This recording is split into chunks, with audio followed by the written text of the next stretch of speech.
Hey guys, in today's video what I want to look at is how do we go from a high level view of our business and then work through to the granular details of what we need to do to actually grow.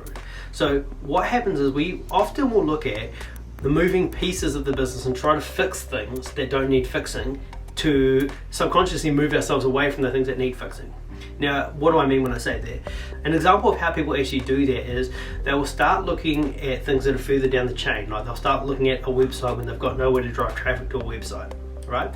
They'll also look at what's the best way to program for my clients, and what's the best way to create nutrition and training plans for my clients. Then if I ask, do you have clients already? Are you working with clients? No. Okay, well let's deal with this problem first.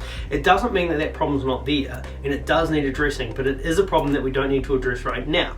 An example of that is like a trainer might say to me, what's the best way to personalize nutrition plans, personalize training plans for my clients? And if they don't have clients, which is often the case when they say that, it's like you can't, because you can't personalize when there's no person, right? So we have to go, well, there's no point fixing that problem or putting our time into that problem. And this is one of the main reasons why people just don't get their business off the ground, because they're working on all these different blocks. And if you think of like building blocks, what are the foundations first?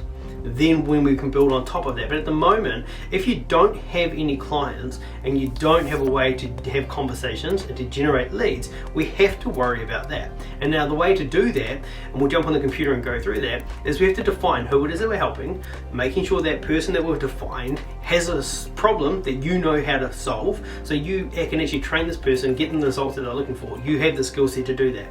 And then also making sure that they have the financial resource to be able to invest in your program. And if you've got all those three things aligned, then we have a business foundation to work from.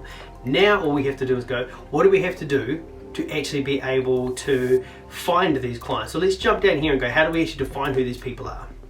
Alright guys, so if we have a look at the worksheet here with our niche definition, the way that we do it is we want to come up with a niche that we're passionate about. If we're not passionate about the niche, then we have trouble long term, because we're going to start working with people that we don't actually enjoy working with. And I've seen this happen time and time again, and I've seen this happen with face-to-face and with online.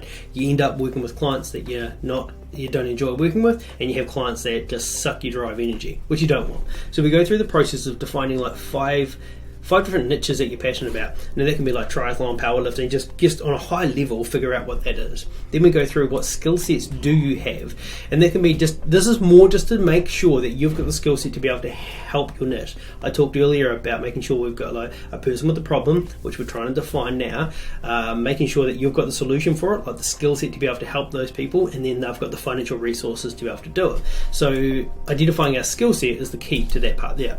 Then we go list out the fears and problems. So fears and problems is more just like, what are they, not, oh, they're overweight, right? That's not a fear or a problem, but overweight might be causing a problem. So we go, well, how do they feel when they wake up in the morning? How do they feel about themselves? How are they with their family and their friends? Like, what are their desires? Like, what would they want to be in an ideal situation? Describe their ideal life. The more detail we can come up with, the more content material we can come up easier, because we can actually talk about their pain points, their problems, the solutions, everything. That's all we have to talk about.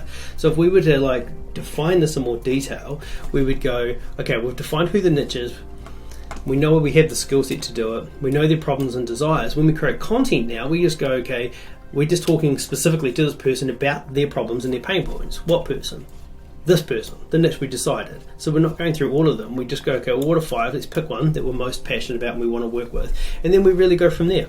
To find, it's quite smooth, right? So when we're creating content for these people, all we have to do is talk about what they're looking for, because that is our solution.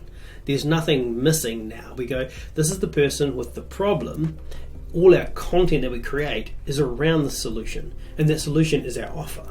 Our offer helps with their problem. So it's just this sort of feedback loop. It's like the more clear we get with the person, the more clear we get with the offer that we actually deliver to these people, and then the more people we get on board, the clearer we get around what the problem is and how to solve that problem. So we become better and better and better at that over time. Anyway, hopefully that was helpful.